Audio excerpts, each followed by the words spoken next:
Hey everybody, I'm back. Finally wrapping up Yu-Gi-Oh! In general with Yu-Gi-Oh! Vrains Season 3. Finally got all the Yu-Gi-Oh! Content out there as much as I reviewed since I started my channel, which is up on my YouTube channel, youtube.com/talkativecarl. You go through all Yu-Gi-Oh! Duel Monsters and my reviews of those. You go all the GX, all the 5Ds, Zexal, Arc 5, and now Vrains. Let me know what you guys think in every of those reviews. I kind of wish there was a little bit more like tidier with the Duel Monsters one, because I try to break them up into like arcs, but I should just relegated them to just the first season I kind of broke them into those arcs of Duelist Kingdom, then Battle City. I should have just stuck with like the singular thing. But irregardless, I've gone through all of them. Yu-Gi-Oh's my second favorite. Well, it kind of flip-flops between my first and second favorite anime of all time, right next to Pokemon. And yeah, I love this freaking franchise. And just, normally, despite my issues with Zexal and Arc 5, it just gets better and better and becomes like the rules of the game improve and stabilizes, where unlike in the early days where it's kind of like in Duelist Kingdom, the kind of like very D&D type of style where you can just make up bullshit half the time, but it's like, they don't stay true to the rules of the game until they get into the whole Battle City arc. And since then they stay true to the rules of the game. I do love like the new, every season they come with like new summoning mechanics, but I agree with many fans where it's kind of like, okay, we need to like slow down, because every new Yu-Gi-Oh thing they gotta come up with like a new summoning mechanic to make it unique to them. And I just kind of wish they just give it a break for a generation and just stick to like the mechanics that we already have. I think in Vrains, they didn't introduce the pendulum summoning mechanic, which I think is fine, because the true blue summoning mechanics of Fusion, Synchro, Link, and Xyz and Ritual are just fine summoning mechanics, special summoning mechanics. And I think it was around the time of Arc 5 when the whole pendulum summoning came into play. That's when people decided to like, okay, the extra summoning thing is just too much, and when you're playing the game, people keep like spending most of their turns summoning every little thing under the blue moon for the next 5 to 10 minutes, and it's kind of like irksome. So it's just like they probably need to start like slowing that down a bit, not minimizing things like the whole speed duel situation, because that was super annoying, but just like slow your roll on this extra summoning stuff. Just let's keep what we have for now. And I'm not saying that we cannot have any future new special summoning material in the future, but for a generation or two, let's probably give it a break, at least in my opinion.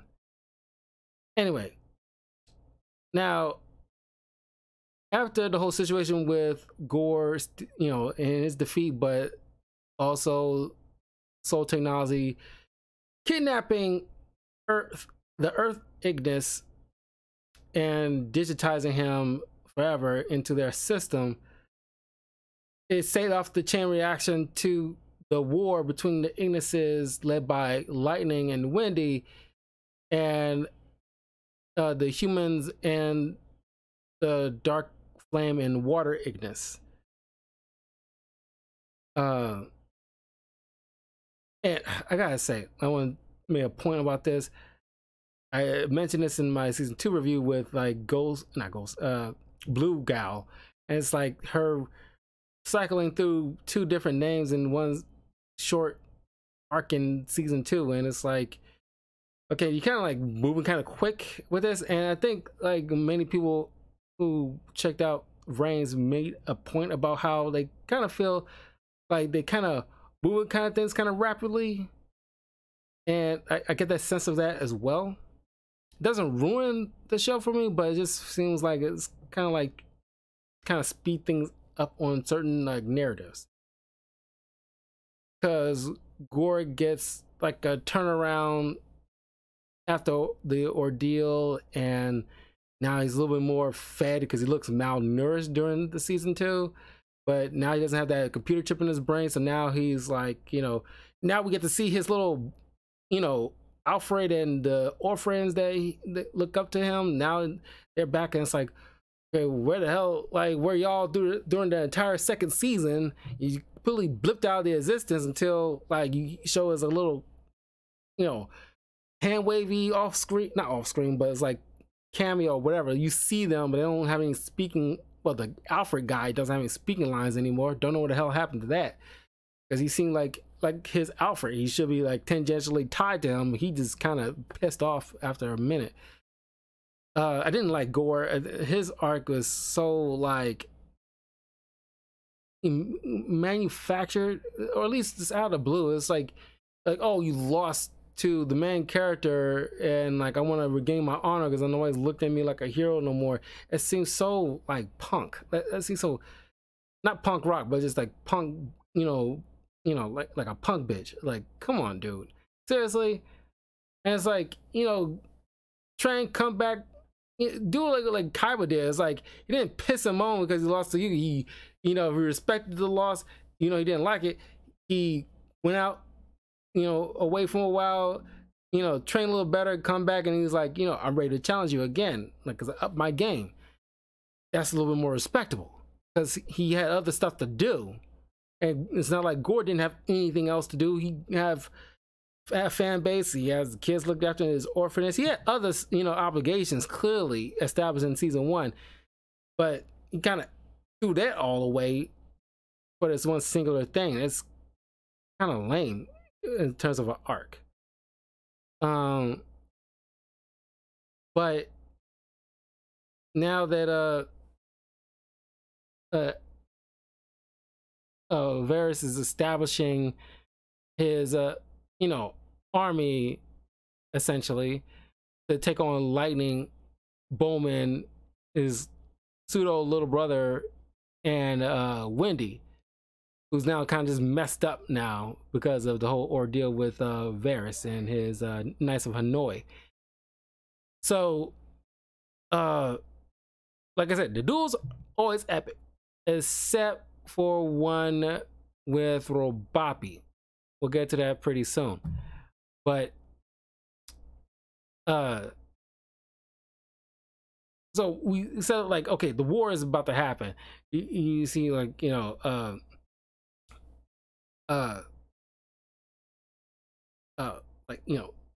most of, like Soul Burner, Yusako, Playmaker, Varys, crap, what's that other guy's name with that tree link card? What was that guy's name? It starts with an S, I think.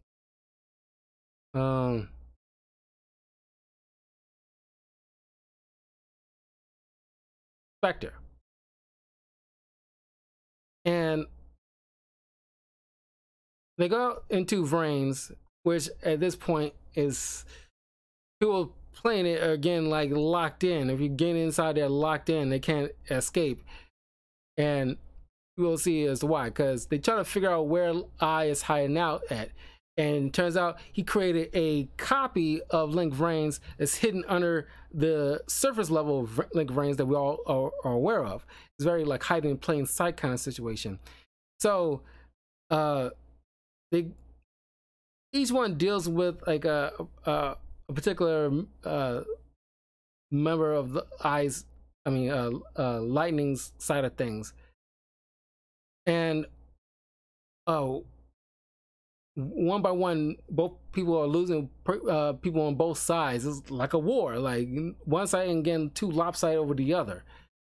And I gotta say, I don't really care for Blue Gal's little Marincess cards things is not the same as like, because I'm familiar with the Trickstar cards. I never use them, but I've seen them being played in Master Duel.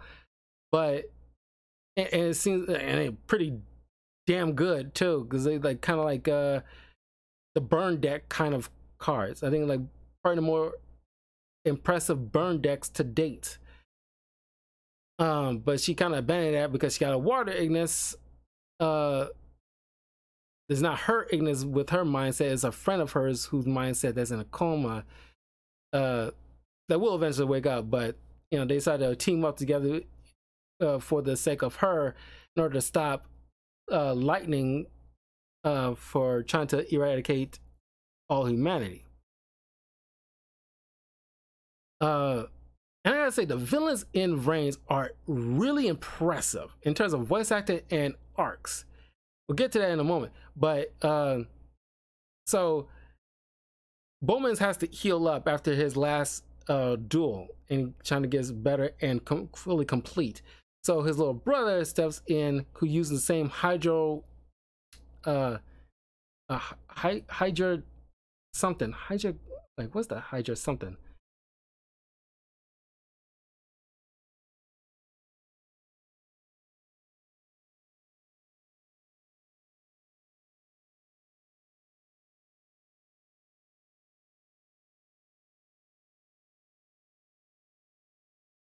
Hydro drive. Like on that, like they both use like a hydro drive, but ironically, it's what's the little brother's name? Aharu or Harlan, who was the one who taught, who's like the second generation of, because Lightning's pretty much created Harlan and Bowman to be like the Harlan is the second generation and Bowman is like the third generation of like a new form of AI that's like human appearance but AI qualities. It's like a combo of the two to be like the next step above both human and AI.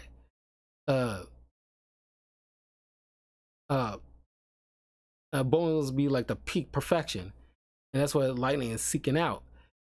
And so Harlan loses to Blue Maiden, and of course she loses to Bowman eventually.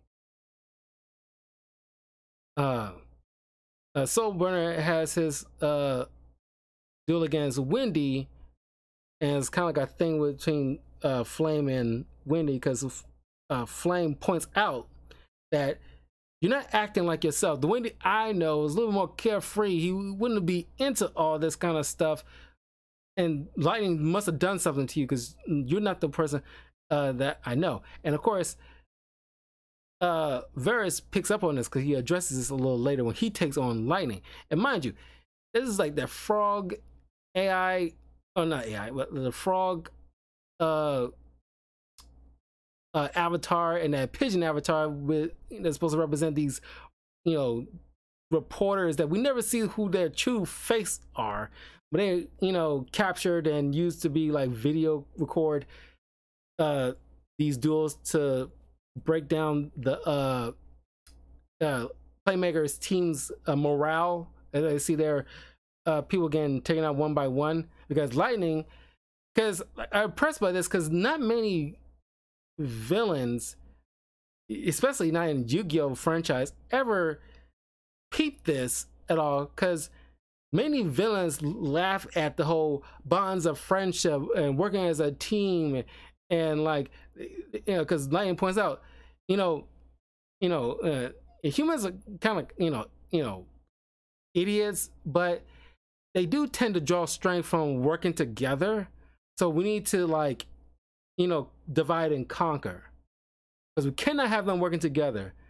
Because, you know, because I see, like, as you see, like, Lightning point, peep this in the end of season 2 with Varys trying to acquire the aid of Shepard, And it's like, okay, we need to keep them from working as a team. So we got to separate them and break down their morale so it can be more effective in beating them.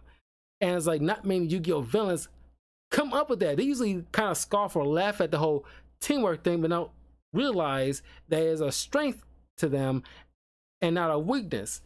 So I exploited that. And I think that was so intelligent. It's like kudos to the writers. None of the other previous villains of this franchise ever take that into account. So I am thoroughly impressed by that. And Soul Burner is an impressive, duelist, an impressive character, and I argue, and I think many people probably will agree, he has the merits of being like the main character of Vrains, because I like Playmaker fine, but he, for the most part, except for a couple of moments in this season, we actually see some emotion from this dude.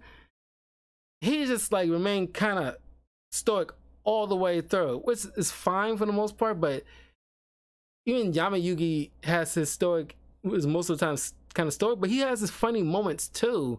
He breaks that he like lowers that guard down a bit.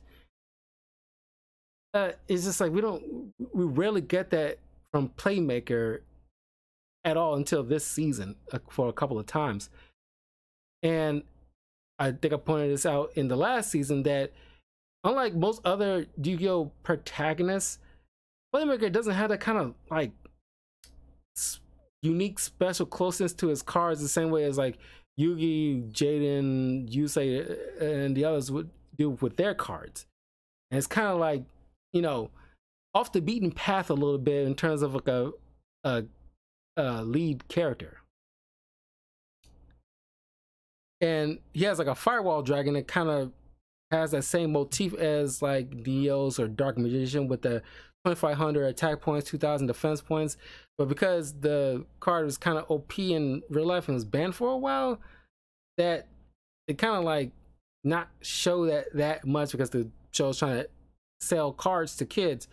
But they kind of, because it's banned, they can't exactly have that card being used. So it relegated to Playmaker utilizing right, what's that, 23 attack point creature, Cold Talker, and his highly evolved Firewall Dragon is more like Dark Fluid Dragon, something like that, that looks like Firewall but more powerful. This is ironic because that part should have been banned, but because I guess it takes a lot to summon it, I guess it isn't a big deal. Anyway, so Soul Burner, I bring him up because his cards on Master Duel, I'm starting to like try to build like some Vrains characters cards. I just bought like a standard Soul Burner deck on Master Duel, but I wanted to like, there's still quite a few cards that I want to get to make that deck complete, because I want to try out that deck. Same way with Varus's, and there's like a few things in Playmaker's deck that I need to add to make that complete.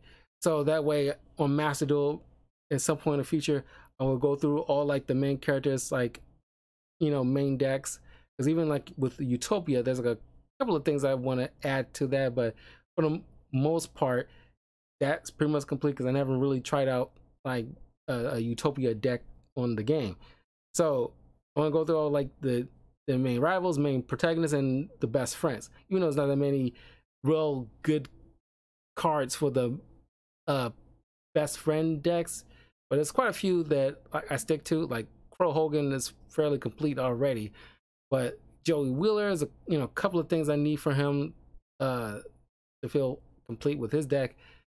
Soul Burner, yeah, like I said, it's not many. I don't really F with Cyrus's Roy deck, because that is heart garbage. Everybody knows it's heart garbage deck.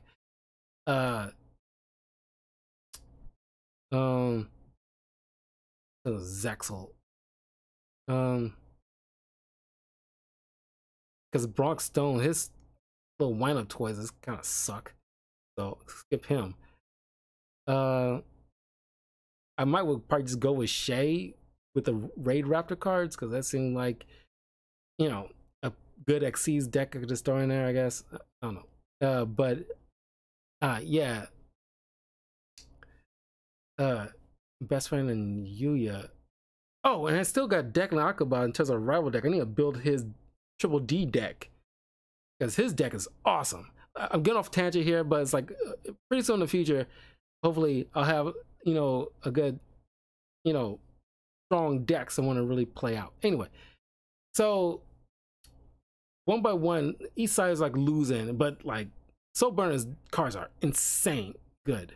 But of course he has like a grievance against Varys because he blames him for the whole loss incident, but kind of shifted the blame to the wrong person because his father kind of organized that kind of thing. But he kind of went along with it until end when he called the authorities to rescue them. But he doesn't really gain any brownie points with Soul Burner, but they do hash it out in the tail end of the series in an awesome duel display of a duel, honestly. Anyway, so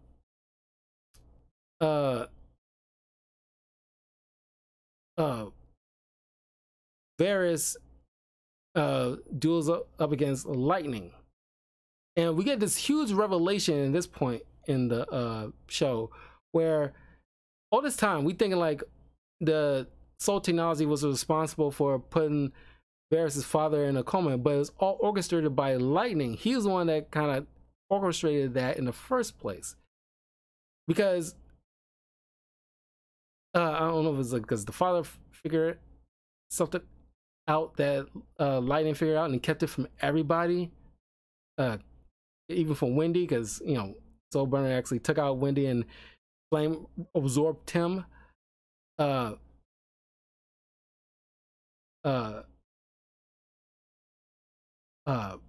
Varys looked through the files and figured out that despite his animus towards AIs, he figured out something that Lightning has been keeping from everybody. He waited till everybody just shows up in this little grassy field, which, by the way, in terms of using field spell cards, I do not like the fact that they in like a virtual world. You can, after all these Yu-Gi-Oh shows, this is the only show that has a, you know, field, have people using field spell cards, but doesn't change the surroundings, even though you got VR tech to, you know, do it. And it doesn't make any freaking sense to me. That's part of the fun of using field spell cards. Anyway, Varys figures out that Lightning has been keeping a major secret from everybody, even from Bowman and like, you know, Wendy, everybody. According to Lightning and his father's simulations they ran 1,000 times about like, is it possible for humans and AI to live together in perfect harmony without them destroying each other, without there being any kind of war? And time and again, the simulations have bore it to be untrue. It's not possible. But there is a possibility that that Varys found out, that Lightning figured out first, that Lightning was the reason why AIs can't live together in harmony with humans, because he was born with, like, you know, it was created with logic, and it's something about his data that doesn't mesh well with the other AIs. The other AIs has the capabilities of coexisting, but Lightning cannot. And so in order for coexistence, Lightning has to go. And of course, Lightning, just like any other human, acted on self-preservation. If you act on self-preservation, you will do a lot. Despite any type of morality or logic, you will do a lot to, to survive. And so he decides to cause this war, so that way he eradicates all humans. Then all the AIs can just, and the Ignises can live in peace.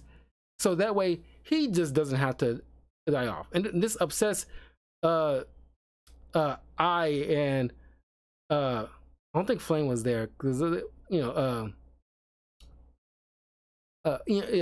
Flame wasn't there presently, but I guess he was watching. Anyway, it's like it upsets I definitely the fact that I think Flame got absorbed because this whole situation with Bowman dueling against Soul Burner, and Soul Burner would have lost despite Wendy still corrupting inside of Flame, but Flame kind of decides to self-destruct in order to stop Wendy. But Bowman eventually reabsorbs them. He absorbs a lot of the Ignises, with leaving Lightning and I, the last one left. But anyway, so I is definitely like upset with Lightning keeping this kind of thing to himself, because he knew that the other Ignises would have logically come to the conclusion for a logical Ignis. It was a shame that he knew that the other Ignises would have been like in agreement that they want coexistence. They have no beef with humanity, unlike him. So they would have ultimately decided to eradicate him in order to have that coexistence to come to fruition. I thought that was a huge revelation. That was like an impeccable story. My mind was blown. That's why I avoided all spoilers as much as possible, so this wasn't a spoil for me.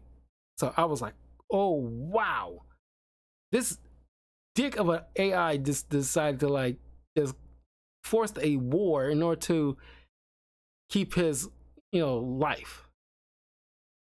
And so he tried to pull like a punk move by doing what like Yami Bakura did in Battle City with Yugi, by switching himself back to regular Bakura, knowing that Yugi won't be able to fire an attack using a slifer, because knowing that he's already injured and like has been like, because he's been running on Yami Bakura's magic to keep him going, but he hasn't fully recuperated in the hospital during this whole period. And so Lightning's trying to pull a kind of fast move like that, where it's like, oh, I want to switch out my human companion, which is we all know it's Coulter's younger brother. Is like, oh, I'm gonna switch him out, even though he's still relatively like not all the lights are on but nobody's home kind of situation, because he hasn't fully recuperated from the hospital yet. So he switched that out from being like just a robotic servant to now just like darn near vegetable kind of situation. And it's like, and this upsets Bowman. It's like, yo, you're not dealing with honor. It's like you did that same thing with the whole situation with Wendy. You want like to prove that you're better than humans, but you resort to cheating, then it doesn't prove it. It's kind of reminiscent to Noah during like the virtual world arc in Yu-Gi-Oh! Duel Monsters, where he chastises the big five, more specifically Johnson, for his cheating, but then turns around and do the exact same cheating ass move with Yugi and Kaiba. So what Bowman did is like switch all that, use his powers to switch all that up to keep Lightning from cheating, and like, okay, you will have to fight with honor. And so now the duel is intense between Lightning and Varus, but because of Lightning utilizing, because it would have ended in a draw, but because Lightning pulled like a fast move by utilizing the last bit of energy in Coulter's brother to leave him one life point, but he's struggling along. He doesn't have the energy to keep going. So Bowman tells him like, you got to give your energy to me, otherwise you will just not exist at all. I will continue on with your fight, but you got to give it up, man. And begrudgingly, Lightning agrees. So now Bowman has all the innocence but I at this point. So now it's gonna be down to like Playmaker and Bowman, which leads into an awesome duel. But then this dude, once again, you know, he cheats, but he claims like, oh, it's not really cheating because I'm not using them to fight my battles. I'm using their energy to keep my skill going.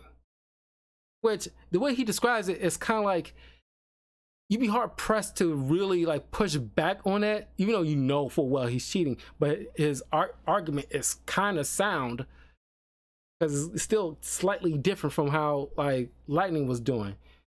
So people who are trapped in Vrains, he utilizing this, you know, data storm lightning thing to reach out and randomly take the mind energy from these people who are trapped there. Because despite Soul Technology and Aizen's in the real world trying to keep people from like, okay, do not let anybody else come in to Vrains, and because his boss Queen wouldn't allow it, because she's like the boss. And by the way, Soul Technology always seems to be taking a backseat on a lot of stuff, and we see only the Queen. But there was also like Bishop and Knight or something like that, and it's like, where are these guys? They completely disappeared altogether. I thought after we saw Queen, we'll eventually see the other two, but we never do. They never reference ever again. But you know, Aizen working with Ghost Gal in order to try to hack into the system to, and working with Varys's other surviving Knights of Hanoi to try to make a brief moment to disrupt Bowman's access to his skill. And they only have a brief moment, and he managed to do it, but also it comes at a detriment towards because you know Aizen and Ghost Gal gets hit by when Bowman finds them in like the network, but hidden away in like a different software or different patch or something, hide away that it wasn't directly in Vrains.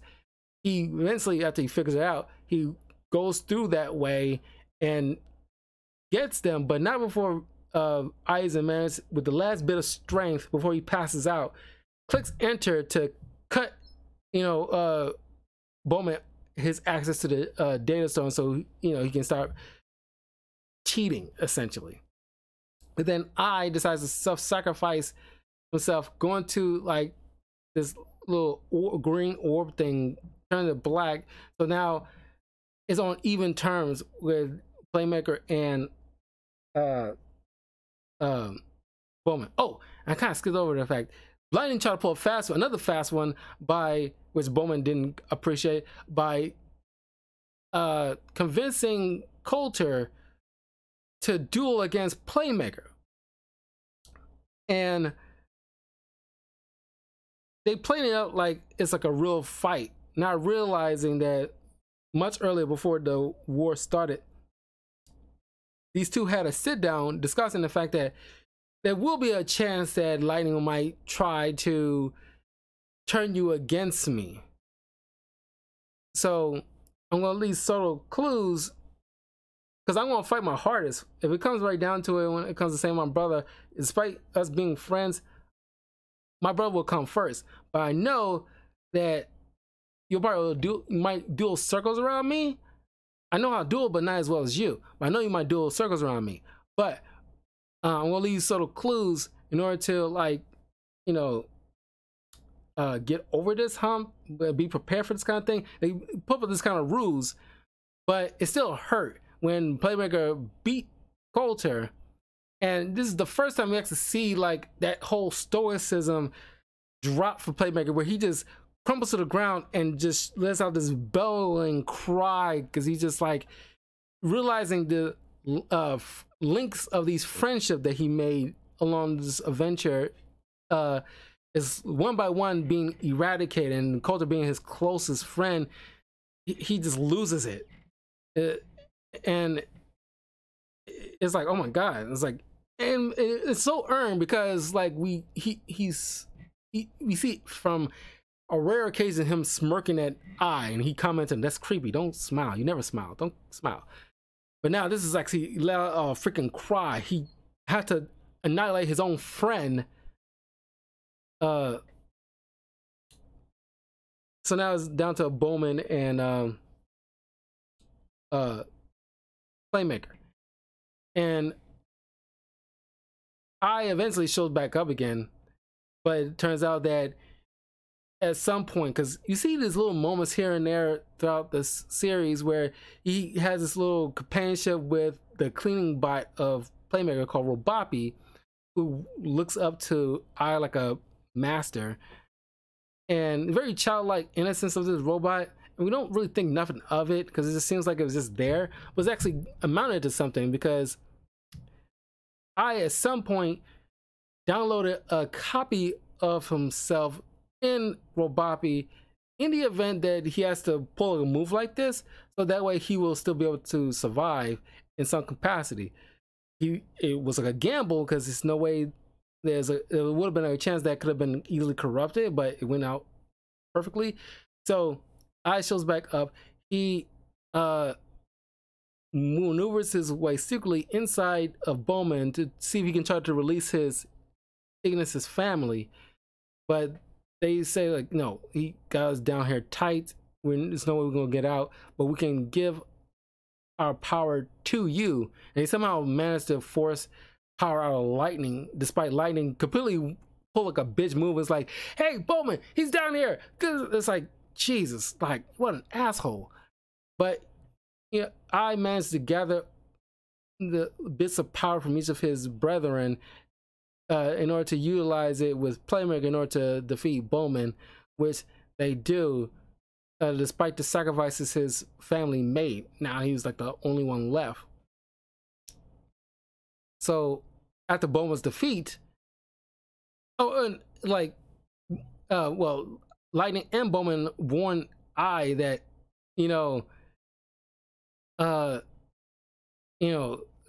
basically there's more to it than you realize. So savor this moment kind of situation, because it's gonna be bittersweet. So there's kind of like two separate arcs here. Of course, everybody's comes back alive after the whole ordeal, but then after some time passes, probably like a month at most or so, then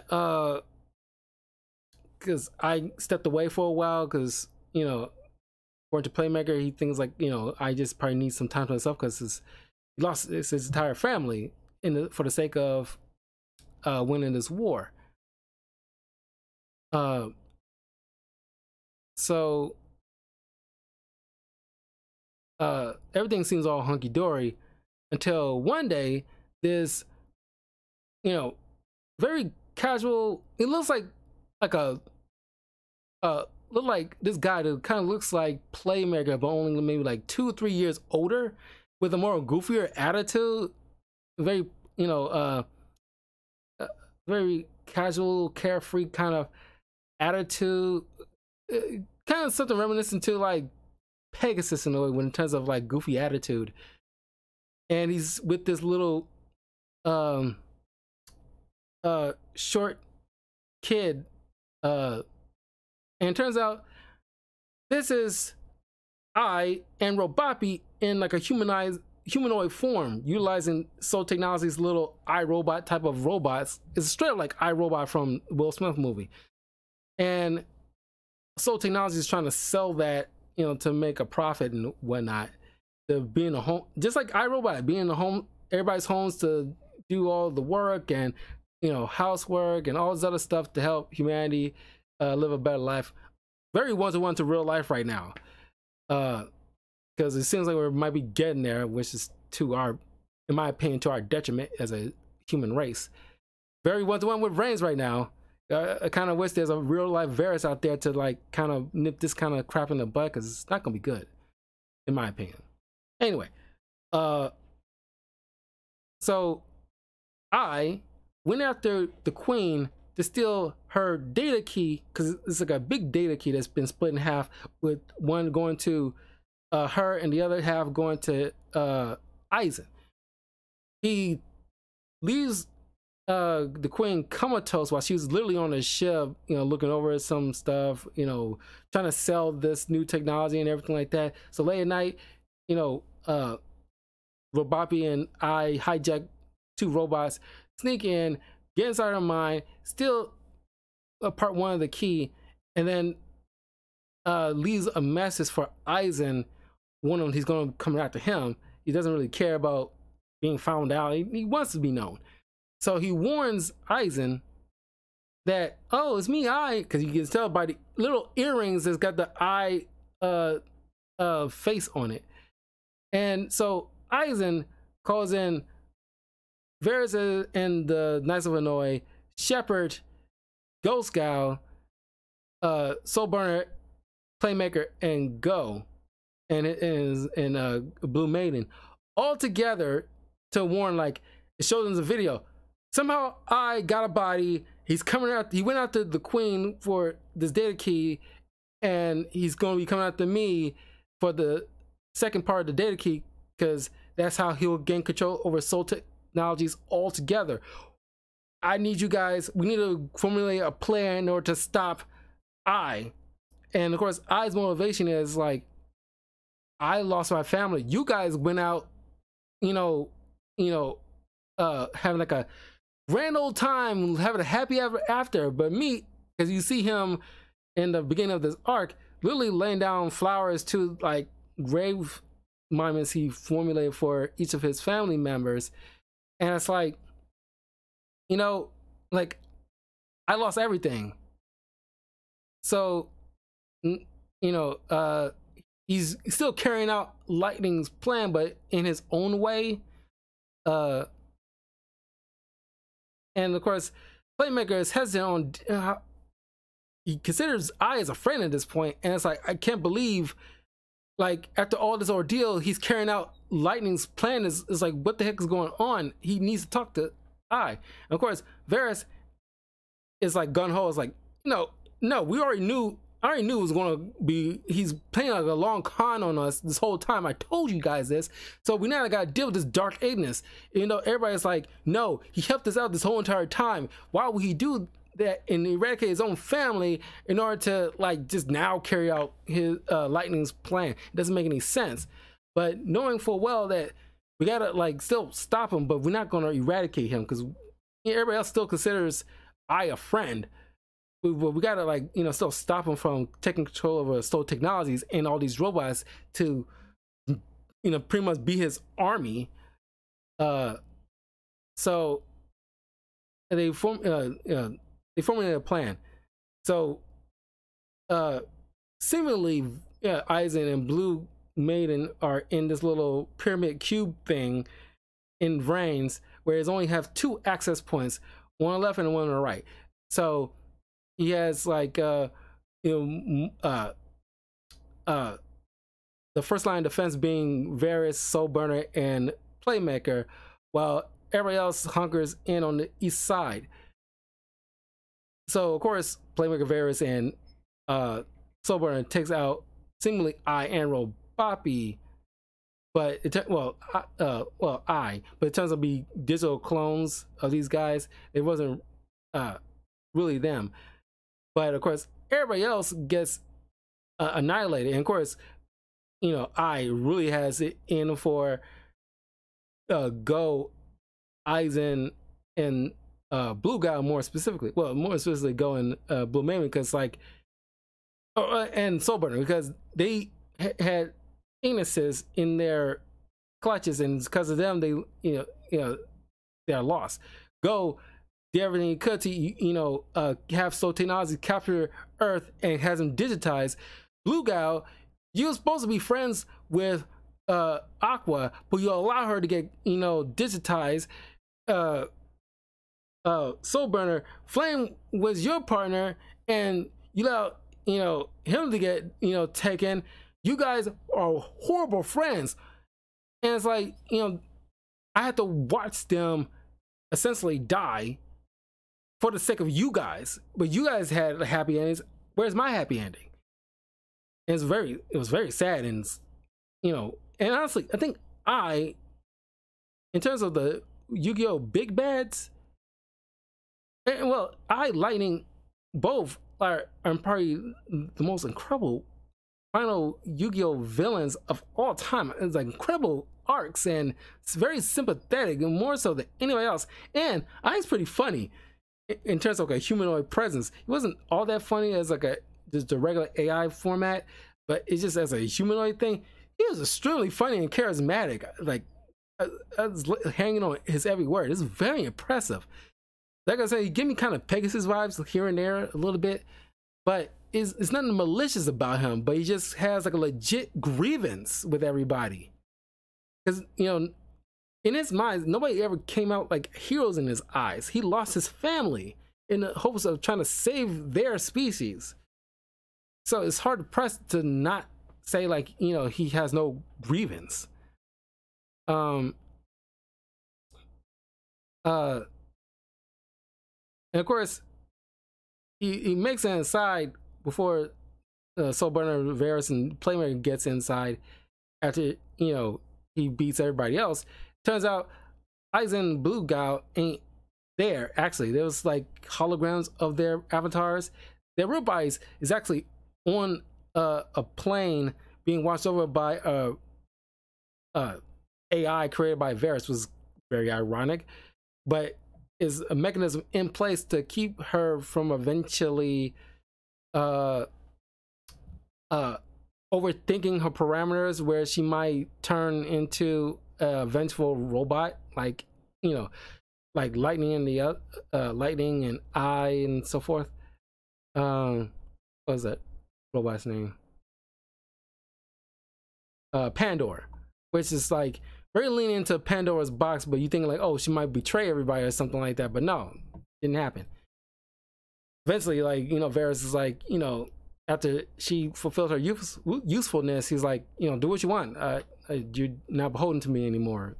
And so she got to figure out her own purpose, which is like very polar opposite. This shows a little growth with Varys in terms of how he feels towards AI, but maybe it's because it's an AI he created, so he trusted a little bit more, which is still, though, it's kind of like slightly hypocritical. Anyway, so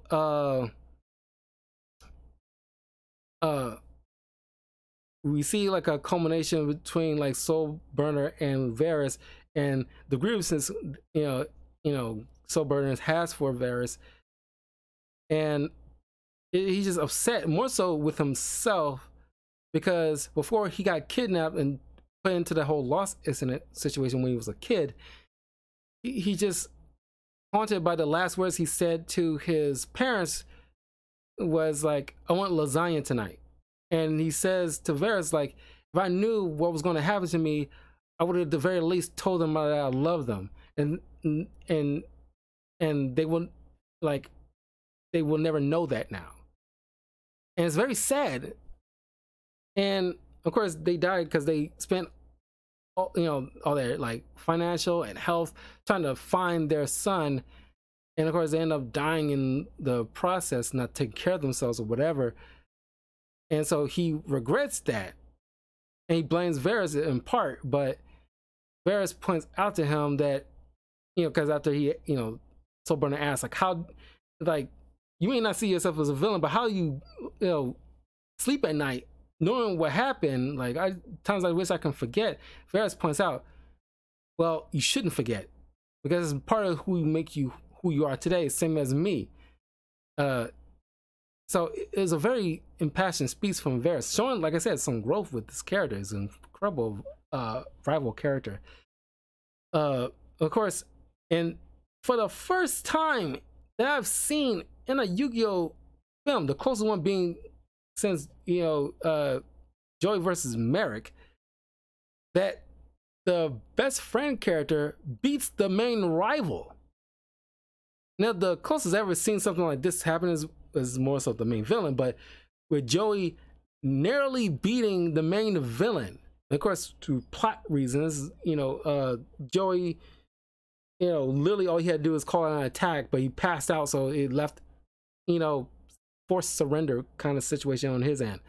Which is, as a Yu-Gi-Oh fan, any Yu-Gi-Oh fan, you bring this up, they all will be in agreement. That is total bullcrap. That Joey definitely would have won that straight up. There's no left ambiguous. No, there was straight up. All he had to do was call an attack and he would have won.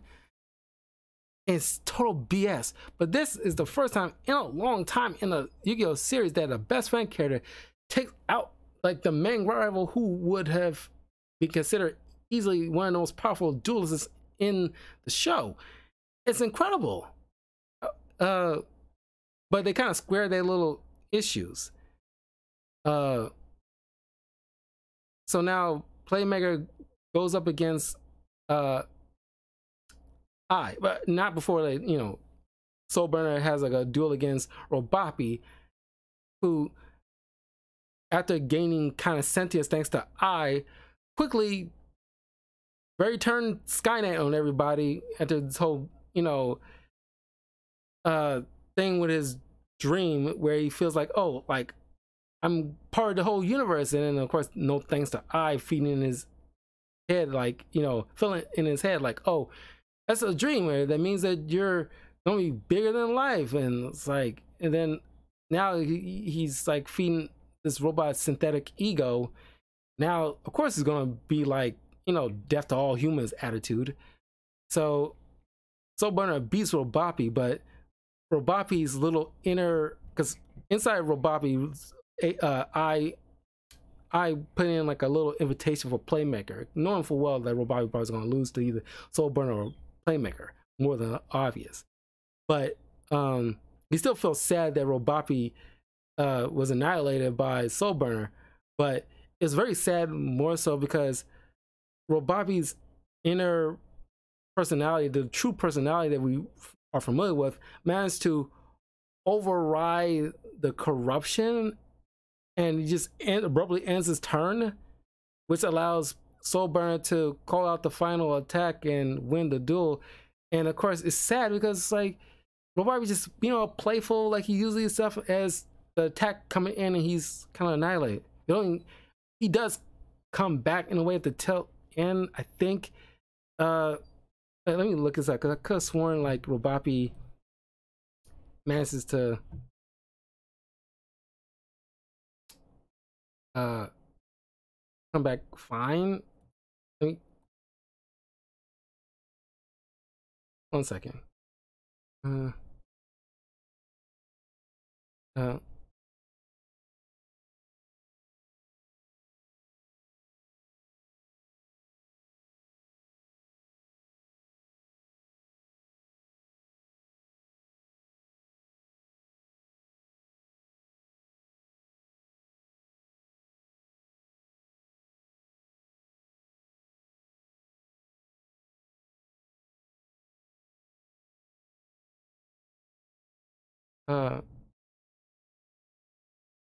It was more so a crash, not like him is in a original personality kind of came through. We just kind of crashed.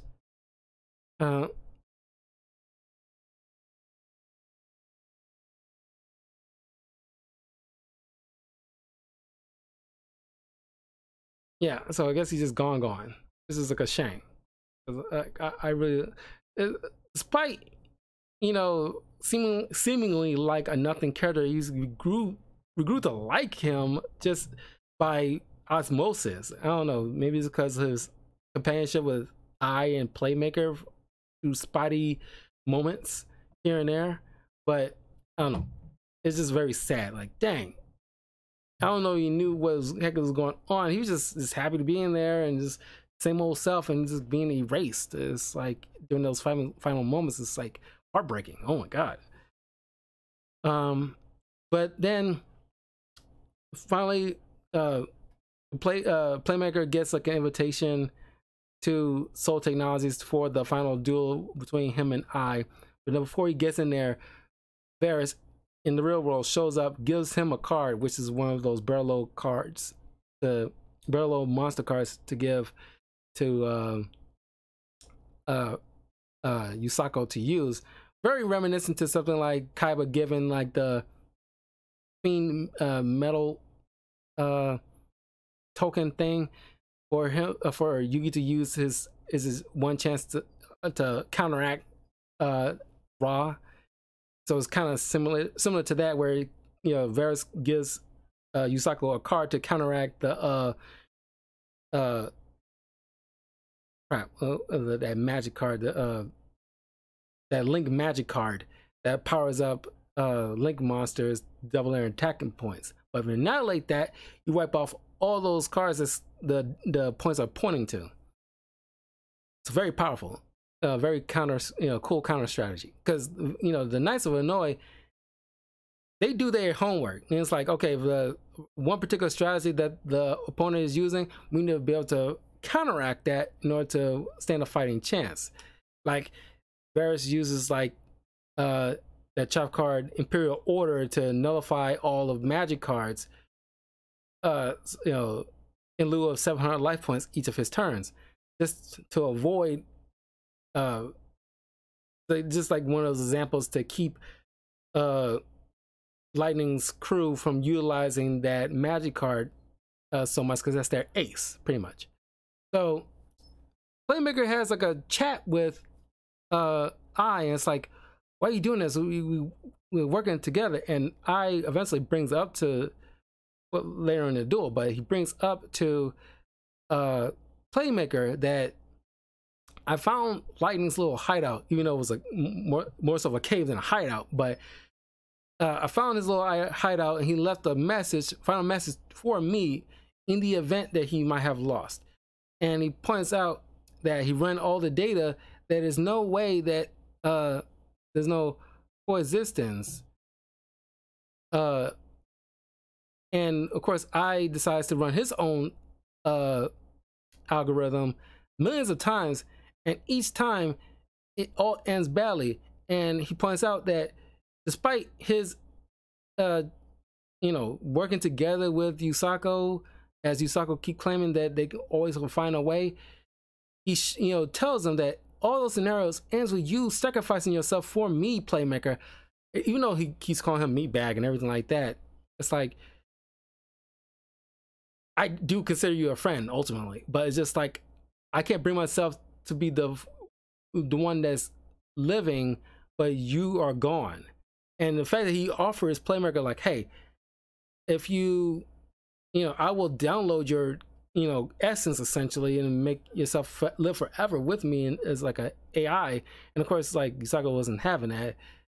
So the Playmaker Eyes explained to him like, look, one of us has to be annihilated, because there's no scenario where we're gonna be able to live peacefully without the entire world being annihilated in some shape or form, no matter what scenario. And he even points out, I even add in like certain X factors here and there to see if it tips the scale in any kind of way. It all still ends badly.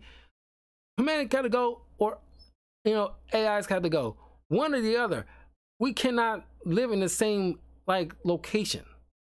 It's feasibly impossible.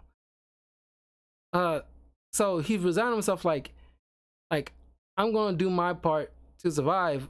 I suggest you do your part to survive on your end of things. Of course, during an impressive dueling on Playmaker's part, he does beat I.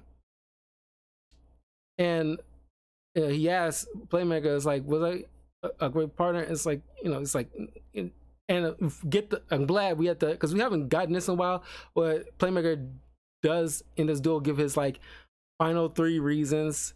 I'm glad we, despite my kind of like annoyance with it here and there, I've gotten used to it. So it's like, okay, this last episode of the season, we gotta have that give 3 reasons why kind of situation, why you was a terrible dueling partner.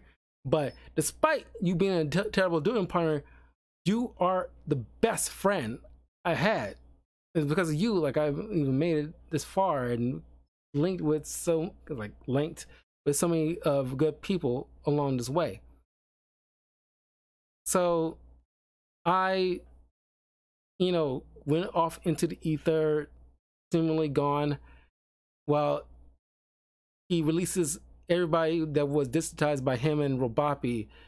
So Ghost Gal and Shepard are doing bounty hunter together. They're like acting like more of like a brother assistant team. Aizen is now running Soul Technology. Don't know what happened to the Queen or the other, you know, chess pieces or whatever. And his little assistant who keeps like kind of like, you know, lusting after him, want to be married and everything like that. I think like, oh wow, is he gonna propose or something like that? Because he's been like ride or die with him this whole entire time, but no, but she's with him. Uh, uh, the Knights of Hanoi are like, helping Sultanazi prevent, or at least helping Vrains to prevent possible other hackers trying to interfere and mess things up, working along with Pandora. Varys and Spectre is also monitoring the situation to make sure things are running smoothly and keeping like, humanity safe from rogue AIs, stuff like that. Coulter and his brother run the hot dog stand, and you see like him talking with, Lugao. And nobody knows what Playmaker is, but he's out there in Vrains still searching for I, thinking he's still out there somewhere and he's going to search for him. And of course, the last final months, we see any last digital remnants of I waking up. I'm like, what the heck is going on? Kind of situation. So yeah, that was pretty much Vrains. Incredible series. Not completely perfect, but it's definitely way better than like Zexal and Arc 5 in my opinion. But yeah, it's an incredible series. I loved, a lot of the duels in this. The speed duels are not too much of a fan of, but I love the master duels because it gets the best of everything that we accumulated from all Yu-Gi-Oh up to now, where you actually see, ritual summoning, exceed summoning, synchro summoning, fusions, just not, and link summoning, but just not pendulum summoning. I think that's fine. I think that's too much. I don't think we're really going to miss that all too much. I don't know how many people really utilize pendulum summoning all that much. Possibly here's some stuff here and there if the deck requires it. But all in all, yeah, it's an incredible franchise.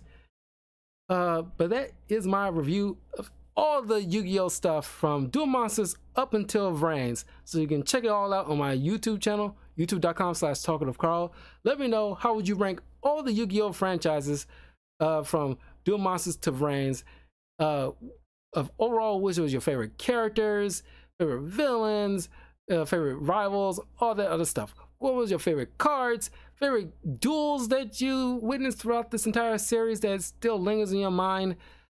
Like the whole situation with Yugi versus Strings is still, stuck in my brain with that, utilizing the looping, maneuver that trick Strings into, or Merrick slash Strings into decking out. That was very clever. Still to this day, lingers in my brain.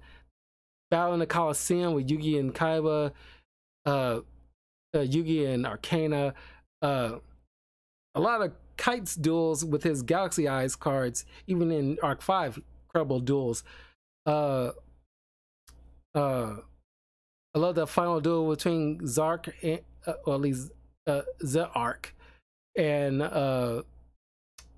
Sora, Shay, and all the other people from at the end of Arc 5. That is still to this day one of the incredible big duels I ever seen. Oh man, Yugi, Joey versus the Paradox Brothers, as well as like many Jaden's duels are incredible with his Neo Spaces, but more specifically his duel against like Astro Phoenix is an incredible highlight.